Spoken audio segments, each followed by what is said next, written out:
Hey Glock fans, this is the RONI Stab. Stab stands for Stabilizer. It's made by CAA, a company out of Pompano Beach, Florida. And I've had it for a couple weeks now and it is pretty friggin' cool. I'll show you setup, some interesting facts about this particular one versus a few others, and then some cool add-ons. So let's get right into it. What you'll need is a Glock. So it holds a number of different Glocks, but for this purpose we're going to use the Glock 19. This is Gen 4.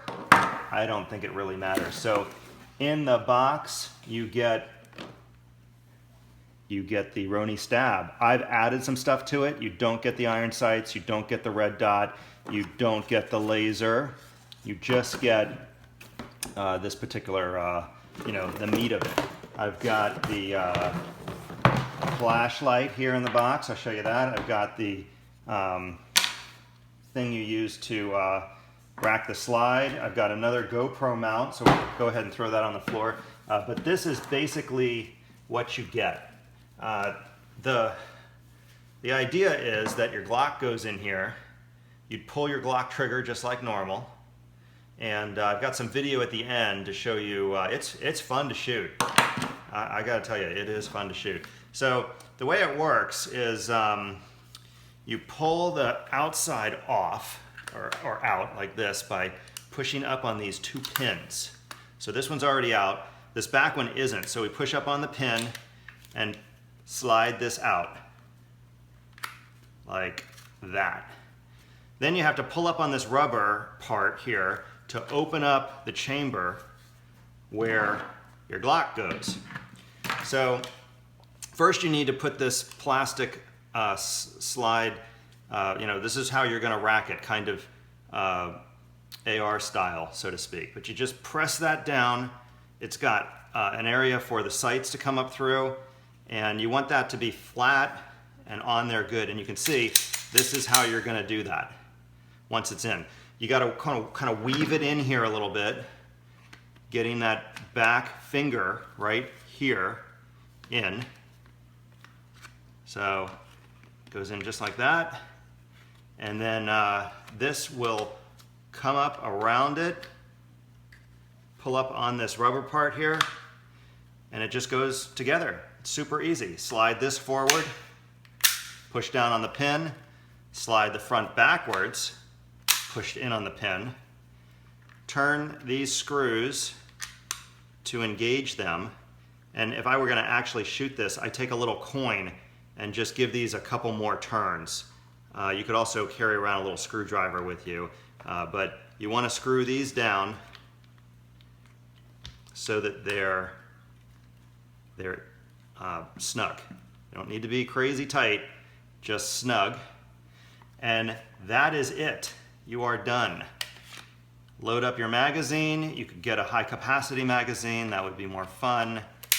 And you are ready to go. Rack the slide. And you're ready to go.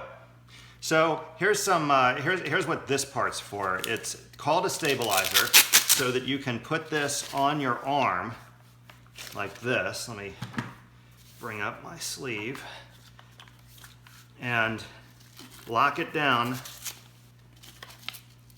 on your arm like that. So shooting it, it becomes an extension of your arm, and with a red dot it is insanely accurate. Now, some things that you're not allowed to do is put a forward grip right here. I have a flashlight that can go here. I have a laser on the other side.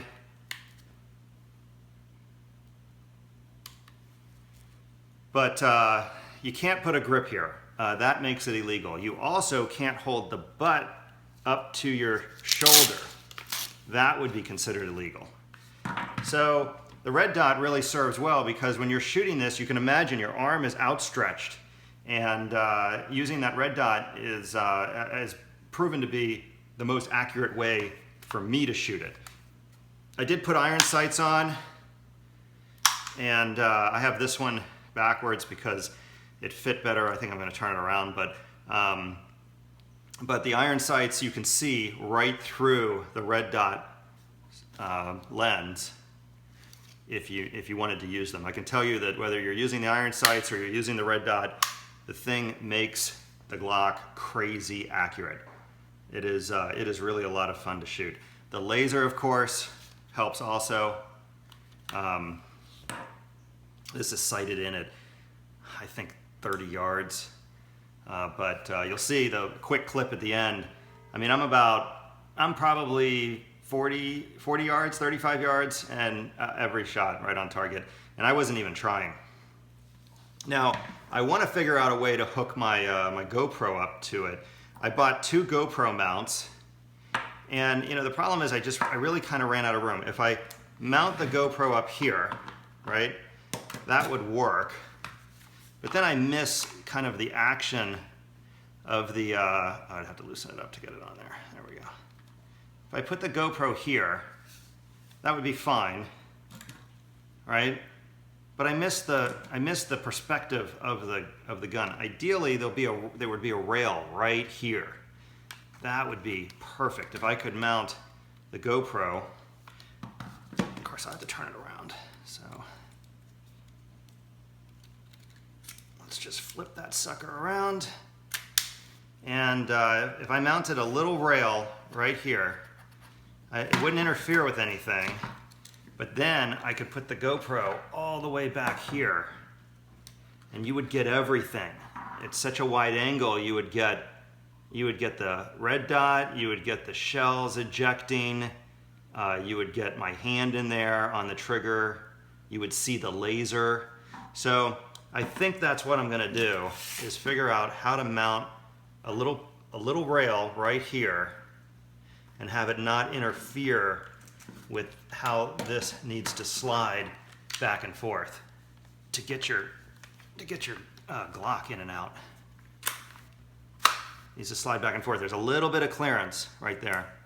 So I'm going to think about that. If you have any ideas, put them in the notes. But I'm going to figure this out because I want to put a GoPro on that sucker. Anyway, I hope you like this close-up look. The reason why this one is more expensive is the folks at CAA have to pay to license this thing. This is evidently is somebody's invention, and they want money on every single one. So if you get the RONI Stab Micro, I think it's called, it doesn't have this. It just has kind of like a butt here. But you got to be careful because they'll sell it to you if you sign an affidavit. They're not really responsible for you being legal.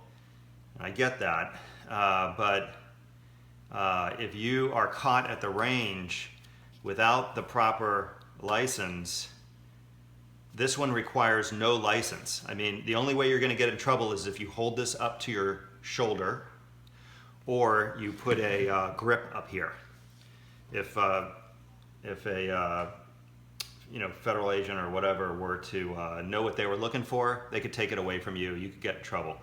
As long as this is at your waist, no grip, not up at your shoulder or strapped to your arm, this is a perfectly legal device. No different than having a handgun. No licensing is required.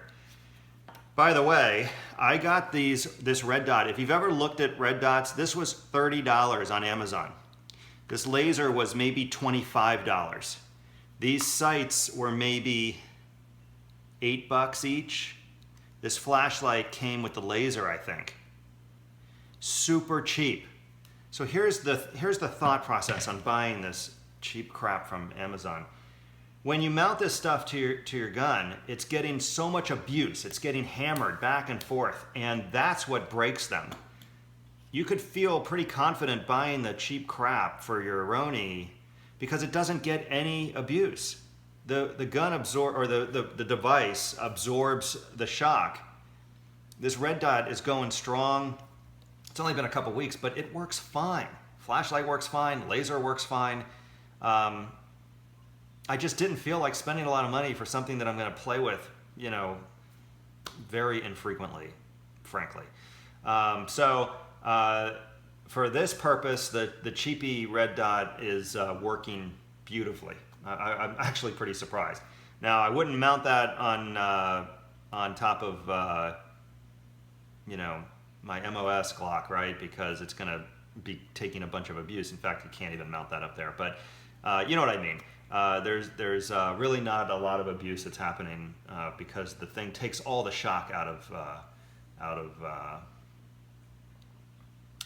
the shooting. So anyway, check out the video coming right up, and hope you liked this this quick view. Pretty cool toy.